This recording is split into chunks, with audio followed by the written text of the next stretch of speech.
2 লক্ষ টাকা দেনমোহর ধার্যে সিরাজগঞ্জের তারাশে গোন্তা গ্রামে সাদিয়া খাতুন ১৯ বিয়ের দাবিতে প্রেমিক রাকিবের বাড়িতে অনশন করে। খবর পেয়ে তারাশ অপরাধ নামার অ্যাডমিন ও দৈনিক সবুজ বাংলা পত্রিকার চলনবিল প্রতিনিধি গণমাধ্যম কর্মী আসিফ সেখানে যান এবং বিষয়টি তার সহকর্মী সহ উপজেলা নির্বাহী কর্মকর্তা নুসরাত জাহানকে জানালে তিনি মেয়েটির নিরাপত্তার ব্যবস্থা গ্রহণ করেন। সেই সাথে তালম ইউনিয়নের প্যানেল চেয়ারম্যানকে দিয়ে বিয়ের প্রতিশ্রুতি দিয়ে অনশন ভাঙে। ছেলে এবং তার পরিবার পলাতক থাকায় তারাশ থানায় সাদিয়ার মা বাদী হয়ে একটি লিখিত অভিযোগ দায়ের করেন। এমতো অবস্থায় তারাশ থানার ভারপ্রাপ্ত কর্মকর্তা মোহাম্মদ হাবিবুর রহমান অভিযোগের তদন্তের দায়িত্ব দেন এসআই আনিসুর রহমানের ওপর। পরে বৃহস্পতিবার রাত 11:30টায় ছেলে এবং তার পরিবার মিলে তালম ইউনিয়ন বিএনপির সাবেক সাধারণ সম্পাদক মোহাম্মদ সলেমান হোসেন মাস্টারের বাড়িতে এসে বিয়ে করতে রাজি হয়। তাৎক্ষণিক সলেমান মাস্টার এলাকাবাসী সহ কাজী ডেকে বিয়ে সম্পন্ন করেন। 2 লক্ষ টাকা দেনমোহর ধার্যে গোন্তা নিবাসী জনাব মোহাম্মদ জামাল উদ্দিনের পুত্র মোহাম্মদ রাকিবুল ইসলাম তোমাকে বিবাহ প্রস্তাব পেশ করেছেন।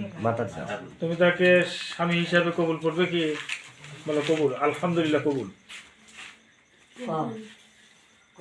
আবারও কও আলহামদুলিল্লাহ কবুল। আরেকবার জোরে কও।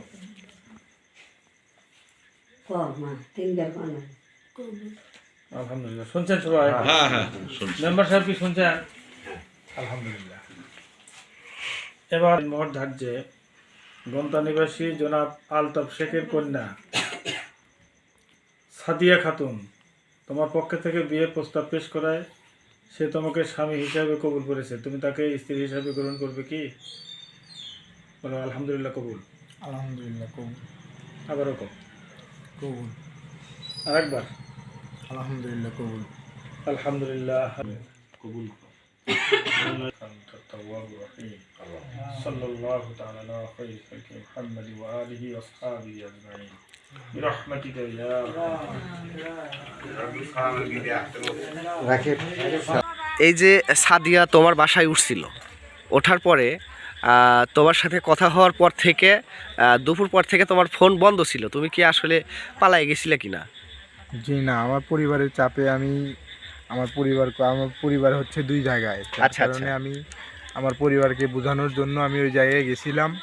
যাওয়ার পরে আমার পরিবারের চাপে আমি ফোনটা বন্ধ রাখি। আচ্ছা, বন্ধ রাখার জন্য পরে আমি পরিবারকে বুঝিয়ে তারপরে আমি এই জায়গায় আসি। এই জায়গায় আসার পর আমি সাথে এখন বিবাহ আবদ্ধ হলাম। আচ্ছা, ধন্যবাদ।